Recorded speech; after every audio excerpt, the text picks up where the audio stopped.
सीधी शिवाय नमस्ते दोस्तों। जैसे कि दोस्तों आप सब जानते हो कल है गुरुवार का दिन और गुरुवार के दिन बस आपको 11 चने की दाल का अचूक उपाय करना है। यदि आप इस उपाय करते हो ना दोस्तों, तो जो भी आपकी मनोकामना होगी, चाहे वो धन को लेकर हो, व्यापार को लेकर हो, नौकरी को लेकर हो, या फिर आपके जीवन की कोई अधूरी मनोकामना हो, काफ़ी दिन से अधूरी पड़ी हो, तो इस उपाय करने से आपकी मनोकामना अवश्य ही पूरी हो जाएगी। साथ ही अगर आपके जीवन में कोई समस्या चल रही है धन को लेकर, कर्ज को लेकर, तो वो समस्या भी आपके जीवन से समाप्त हो जाएगी। मुझे गुरुजी कथा को सुनकर उपाय को अच्छे से समझाने का प्रयास करेंगे। तो आइए दोस्तों जानते हैं उपाय कैसे करना है। दोस्तों पहला जो उपाय है वो है मनोकामना पूर्ति के लिए। यदि आपकी कोई मनोकामना है धन को लेकर, व्यापार को लेकर, नौकरी को लेकर, तो आप इस उपाय को अवश्य कीजिए। साथ ही अगर आपके जीवन में दुर्भाग्य चल रहा है, जीवन में आपके सौभाग्य की वृद्धि नहीं है, आप अपनी किस्मत को चमकाना चाहते हो, गुरु ग्रह को मजबूत करना चाहते हो, तो बस आपको इस उपाय को करना है। इस उपाय करने के लिए आपको सबसे पहले लेना है 1 लोटा जल तांबे के पात्र में। साथ ही आपको लेना है छोटा सा गुड़ का टुकड़ा और 11 चने की दाल आपको लेनी है। 11 चने की दाल जो आप लोगे ना दोस्तों, वो खंडित नहीं होनी चाहिए, इस बात का ध्यान रखना। अब आपको चले जाना है शिव जी के मंदिर में। शिव जी के मंदिर में जाकर सबसे पहले आपके पास जो 11 चने की दाल है ना, वो आपको थोड़ी सी गीली कर लेनी है। गीली करने के बाद आपके पास जो छोटा सा गुड़ का टुकड़ा है वो आपको लोटे के जल में डाल देना है। उसके बाद 11 चने की दाल आपको बृहस्पतिश्वर महादेव का स्मरण करते हुए आपको शिवलिंग के ऊपर समर्पित कर देना है। अब जो आपके पास 1 लोटा जल है जिसमें आपने गुड़ का टुकड़ा डाला है, वो आपको अपने हाथों में लेना है। भगवान से प्रार्थना करनी है कि हे महादेव, मेरे जीवन की ये मनोकामना है, काफ़ी दिनों से अधूरी पड़ी है, आप मेरी मनोकामना को पूर्ण करें, मेरे दुर्भाग्य दूर करें, मेरे जीवन में सौभाग्य वृद्धि हो। तो आपको अपने अकॉर्डिंग प्रार्थना कर लेनी है। उसके बाद आपको लोटे गले श्री शिवाय शुरू कहते हुए बृहस्पतिश्वर महादेव का स्मरण करते हुए आपको शिवलिंग के ऊपर समर्पित कर देना है। फिर 2 मिनट आपको मंदिर बैठना है, श्री शिवाय नमः का जाप करना है। उसके बाद आपको भगवान को प्रणाम करके विनती करके आपको अपने घर पर आ जाना है। तो दोस्तों करके देखिएगा, बहुत ही अचूक अनुकूल उपाय है। इस उपाय को यदि आप करते हो तो जो भी आपकी मनोकामना होगी वो मनोकामना आपकी अवश्य ही पूरी हो जाएगी।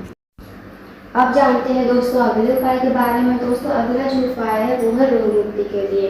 यदि आपके घर में कोई व्यक्ति काफ़ी दिनों से बीमार पड़ा है, उसकी जो बीमारी है दूर होने का नाम नहीं ले रही है, तो आप इस उपाय को अवश्य कीजिए। इस उपाय करने के लिए आपको सबसे पहले 1 लोटा जल लेना है तांबे के पात्र में। साथ ही आपको लेनी है 1 बेलपत्र जो कहीं से कटी फटी खंडित ना हो। उसके बाद दोस्तों आपको चले जाना है शिव जी के मंदिर में।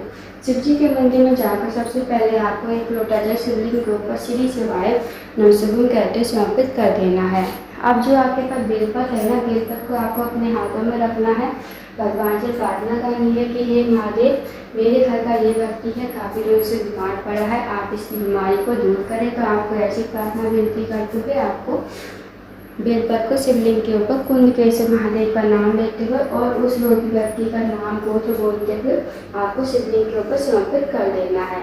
2 मिनट आपको मंदिर बैठना है, श्री शिवाय नमः का जाप करना है। अब जो आपने बेलपत्र चढ़ाए थे ना दोस्तों शिवलिंग के ऊपर, वो आपको महादेव से विनती करते हुए औषधि के रूप में आपको अपने घर पर लेकर आनी है। इस बेलपत्र को घर पर लाकर उस रोगी व्यक्ति को खिलाना है जो रोगी व्यक्ति आपके घर में काफ़ी लंबे समय से बीमार पड़ा है। उसको आपको खून के से महादेव का नाम लेते हुए इस बेलपत्र को चबा चबा कर खाने को कहना है। यकीन मानिए दोस्तों, जो भी उसकी रोग बीमारी होगी ना धीरे धीरे समाप्त हो जाएगी। तो करके देखिएगा, बहुत ही अचूक और विशेष उपाय है।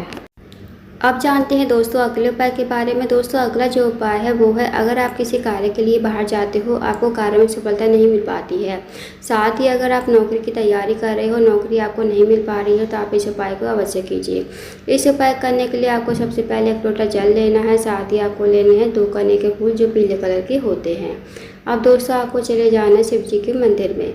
शिव जी के मंदिर में जाकर सबसे पहले आपको 1 लोटा जल शिवलिंग के ऊपर श्री शिवाय नमः कहते हुए समर्पित कर देना है। अब जो आपके पास 2 कने के फूल है ना, 2 कने के फूल को आपको अपने हाथों में रखना है। भगवान से प्रार्थना करनी है कि हे महादेव, मेरे जीवन का ये कार्य है बहुत ही अटका हुआ है, आप मेरे कार्य को पूर्ण करें। तो आपको ऐसी प्रार्थना विनती करते हुए आपको 2 कने के फूल शिवलिंग के ठीक ऊपर समर्पित कर देने हैं।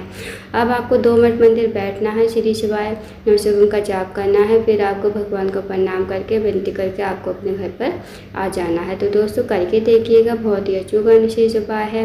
इस उपाय को यदि आप करते हो तो जो भी आपकी मनोकामना होगी, जो भी आपका कार्य अटका हुआ होगा, वो कार्य आपका पूर्ण हो जाएगा। अब जानते हैं दोस्तों अगले उपाय के बारे में। दोस्तों अगला जो उपाय है, अगर आपके जीवन में धन की वृद्धि नहीं है, धन की प्राप्ति नहीं है, माता लक्ष्मी का आपके घर में वास नहीं है, माता लक्ष्मी आपसे रूठी हुई है, तो इस उपाय को अवश्य कीजिए। इस उपाय करने के लिए आपको सबसे पहले एक लोटा जल लेना है, तांबे के पात्र में। साथ ही आपको लेना है 1 चावल का दाना, 1 बेलपत्र, 1 समीपत्र, 1 हरा मूंग का दाना। अब जो आप चारों सामग्री लोगे ना, खंडित नहीं होनी चाहिए, इस बात का ध्यान रखना। अब आपको चारों सामग्री लोटे के जल में डाल देनी है और आपको चले जाना शिव जी के मंदिर में। शिव जी के मंदिर में जाकर सबसे पहले आपको उत्तर की तरफ मुड़ करके खड़ा होना है, भगवान से प्रार्थना करनी है कि हे महादेव, मेरे जीवन में धन की वृद्धि नहीं है, धन की प्राप्ति नहीं है, माता लक्ष्मी का हमारे घर में वास नहीं है, माता लक्ष्मी हमसे रूठी हुई है, आपको जैसी कृपा करे कि हमारे जीवन में धन की वृद्धि हो, धन की प्राप्ति हो, माता लक्ष्मी हमारे घर में वास करे। तो आपको ऐसी प्रार्थना विनती करते हुए लोटे के जल को आपको शिवलिंग के ठीक ऊपर समर्पित कर देना, श्री शिवाय नमस्तुभ्यम कहते हुए। 2 मिनट आपको मंदिर बैठना है, श्री शिवाय नमस्तुभ्यम का जाप करना है, फिर आपको भगवान को प्रणाम करके विनती करके आपको अपने घर पर आ जाना है। तो दोस्तों करके देखिएगा, बहुत ही अच्छा विशेष उपाय है।